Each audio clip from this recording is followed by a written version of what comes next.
माननीय मुख्यमंत्री महोदय। हिंदवी स्वराज्याचे सरसंस्थापक छत्रपती शिवरायांना मानाचा मुजरा करतो। भारतीय राज्यघटनेचे शिल्पकार भारतरत्न डॉक्टर बाबासाहेब आंबेडकर यांना मानवंदना अर्पित करतो। महात्मा ज्योतिबा फुले, क्रांतिज्योती सावित्रीबाई फुले यांनाही नमन करतो आणि ज्यांनी स्त्री शक्तीचा आविष्कार आपल्याला दाखवला त्या आई जिजाऊ माँसाहेब, ताराराणी साहेब आणि पुण्यश्लोक अहिल्यादेवी होळकर यांच्या चरणी नतमस्तक होत आजच्या या महालक्ष्मी सरसच्या उद्घाटन समारोहामध्ये मंचावर उपस्थित असलेले राज्याचे ग्रामविकास मंत्री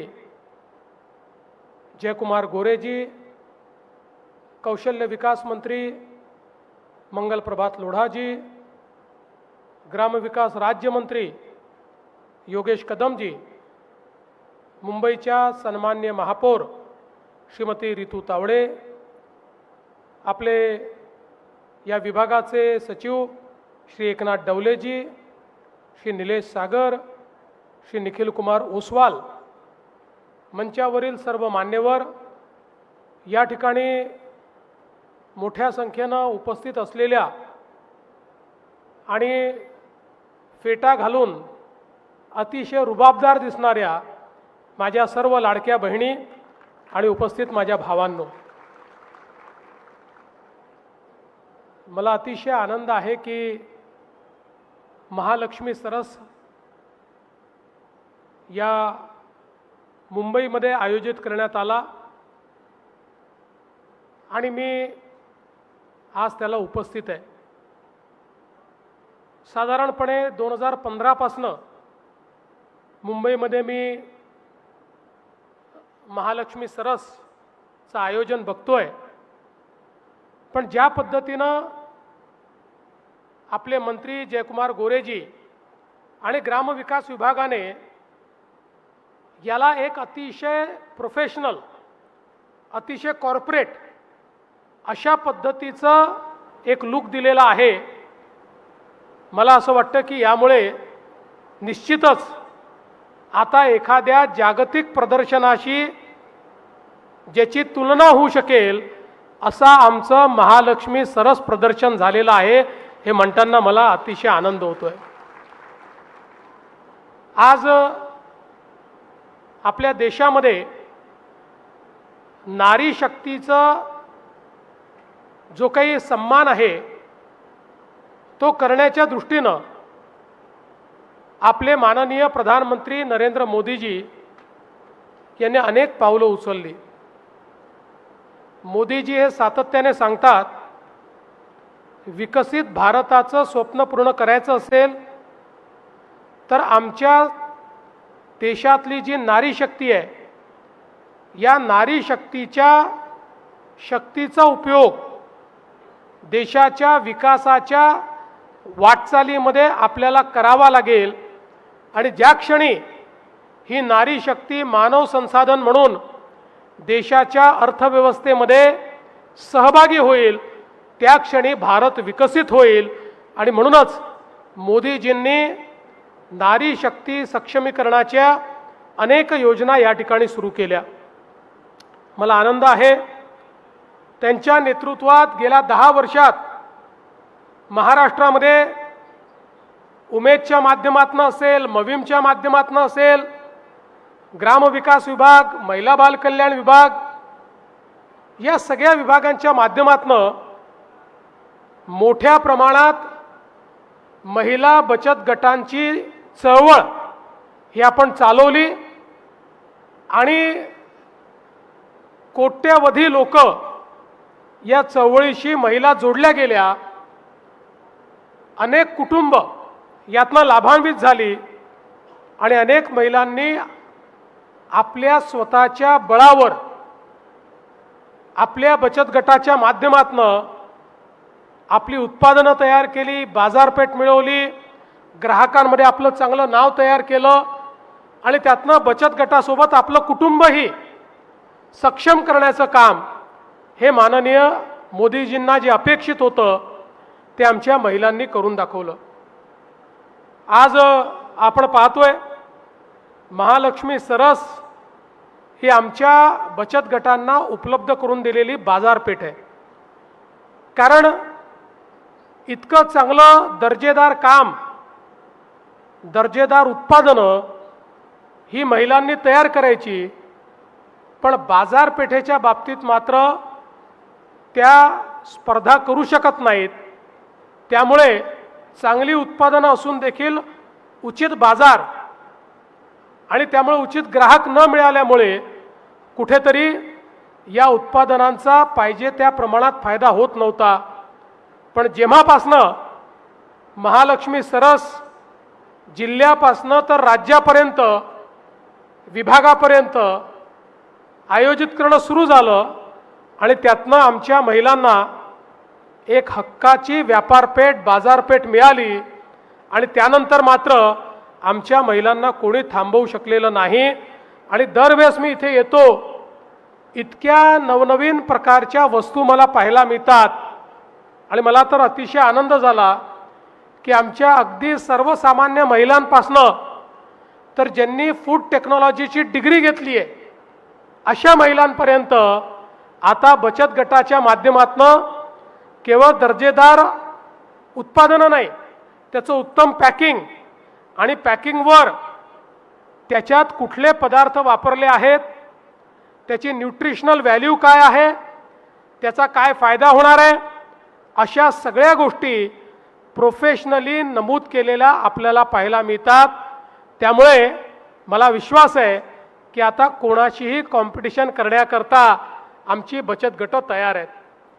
महालक्ष्मी सरस तर काही काळाकरता आपण घेतो, पण या ठिकाणी जो प्लॅटफॉर्म उमेदचा आपण तयार केला आहे ही व्हर्च्युअल मार्केट प्लेस आहे. आज देशामध्ये ई कॉमर्स हा वेगाने वाढतोय आणि अनेक क्षेत्रांमध्ये आता लोक मार्केट प्लेसला जातच नाहीत, लोक ऑनलाईन खरेदीच करतात. त्यामुळे त्या स्पर्धेमध्ये टिकण्याकरता आपला प्लॅटफॉर्म आज 1000 वस्तू त्या प्लॅटफॉर्मवर आपण आणलेल्या आहेत. ही खरोखर अतिशय आनंदाची गोष्ट आहे.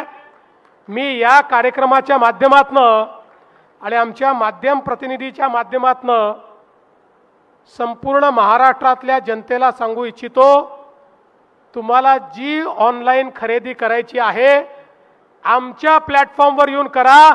आमच्यापेक्षा दर्जेदार वस्तू तुम्हाला कुठेच मिळणार नाही. सर्वात दर्जेदार वस्तूंचा प्लॅटफॉर्म हा उमेदचा प्लॅटफॉर्म आहे आणि तुम्हाला जे पाहिजे ते जवळजवळ सगळं या प्लॅटफॉर्मवर या ठिकाणी उपलब्ध होत आहे. आता जयकुमारजींनी सांगितलं, आमच्या डोक्यात होतं की एक परमनंट बाजारपेठ ही आपल्या महिलांना मिळाली पाहिजे आणि म्हणून आता 20 जिल्ह्यांमध्ये उमेद मॉलचं काम आपण सुरू केलं आहे.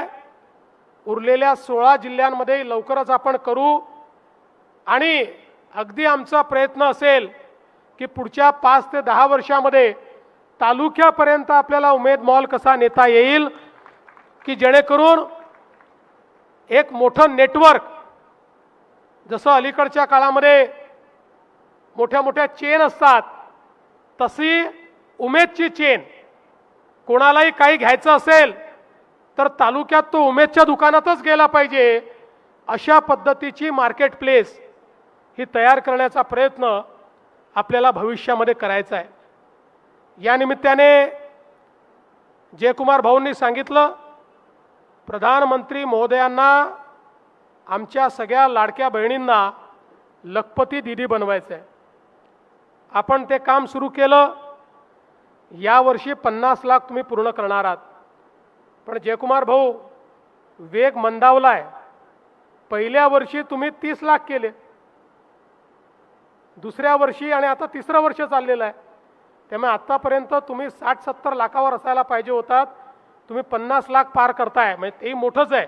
देशामध्ये कदाचित आपल्या इतके लखपती दिदी कोणीच नसतील, पण आपण राष्ट्रामधलं महाराष्ट्र आहोत. जे करायचं आहे ते महाच झालं पाहिजे. त्यामुळे आता मिशन मोडवर 1 कोटी लखपती दिदी बनवायच्या म्हणजे बनवायच्या. पहिला 1 कोटीचा आकडा पार करणारा आपला महाराष्ट्रच असला पाहिजे, ही आपल्याला माझी विनंती आहे आणि त्या दृष्टीने आपण काम करावं अशी माझी विनंती आहे. एक अजून माझी या निमित्ताने विनंती आहे. आमचं महिला आणि महिलांचे बचत गट आणि संस्था एक पॉवर इंजिन आहे, एक पॉवर हाऊस आहे. आणि म्हणून समाजाच्या पर्यावरणाच्या विकासाकरता देखील यांचा उपयोग करून घेणं हे अत्यंत महत्त्वाचं आहे. आपण महाराष्ट्रामध्ये 300 कोटी झाडं लावण्याची एक मोहीम हातामध्ये घेतली आहे. माझी विनंती आहे की आपल्या उमेदच्या माध्यमातून एक योजना तयार करा, ज्या योजनेमध्ये बचत गटांना नर्सरी तयार करण्याकरता आपण निधी उपलब्ध करून देऊ. नर्सरी तयार करण्याचं कामही ते करतील आणि त्यासोबत दरवर्षी झाडं लावणं आणि त्या झाडांची निगा ठेवणं याकरताही जे काही आवश्यक त्याचा खर्च आहे तो खर्चही आपण उपलब्ध करून देऊ. त्यामुळे 300 कोटी झाडं जी महाराष्ट्रात लावायची आहेत त्यामध्ये महिला बचत गट या मोठ्या प्रमाणात सहभागी होतील. त्यांच्याकरता ते व्हॅल्यू प्रपोजिशन देखील असेल, 2 पैसेही त्या महिला बचत गटाला मिळतील आणि त्यासोबत मोठ्या प्रमाणात पर्यावरणाचं साधन त्या ठिकाणी फळांची झाडं लावली तर पुढच्या काळामध्ये त्याचा फायदा त्यांना मिळेल. वेगवेगळ्या प्रकारच्या वनस्पती लावल्या तर औषधाकरता त्याचा फायदा मिळेल. त्यामुळे असं एक व्हॅल्यू प्रपोजिशन आपल्याला तयार करायचं आहे. त्यामुळे माझी विनंती आहे जयकुमारजी, तुम्ही आमचे कदम साहेब आणि डवले साहेब बसून या संदर्भातला एक आराखडा तयार करा. राज्य शासनाच्या वतीनं त्याला सगळी मदत ही पुढच्या काळामध्ये आम्ही निश्चितपणे करू. मी आज या ठिकाणी मनापासनं आपल्या सगळ्यांचं अभिनंदन करतो. विशेषतः जयकुमारजींनी जे सांगितलं हा आमचा देखील अनुभव आहे. आज वेगवेगळ्या माध्यमातनं 48,000 कोटी रुपयाची कर्ज हे आपण महिला बचत गटांना दिली आहेत, पण त्यातला एकूण एक पैसा वेळेवर परत येतो हे देखील आम्ही अनुभवलेलं आहे. त्यामुळे तुम्हीच असे कस्टमर आहात की ज्याला डोळे मिटून पैसे देता येतात, जे कधी पैसे बुडवत नाहीत, पैशाचा अपव्यय करत नाहीत, कमावलेले पैसे व्यसनात घालवत नाहीत. पैशाचा सदुपयोग करणाऱ्या जर कोणी असतील तर समोर बसलेल्या आणि महाराष्ट्रातल्या माझ्या लाडक्या बहिणी आहेत आणि म्हणून यांच्याकरता आम्ही सदैव तुमच्या पाठीशी उभं राहू हा विश्वास तुम्हाला देतो. आणि या चांगल्या कार्यक्रमात आपण मला बोलवलं त्याबद्दल आपले मनापासून आभार मानून माझं बोलणं संपवतो. धन्यवाद. जय हिंद, जय महाराष्ट्र.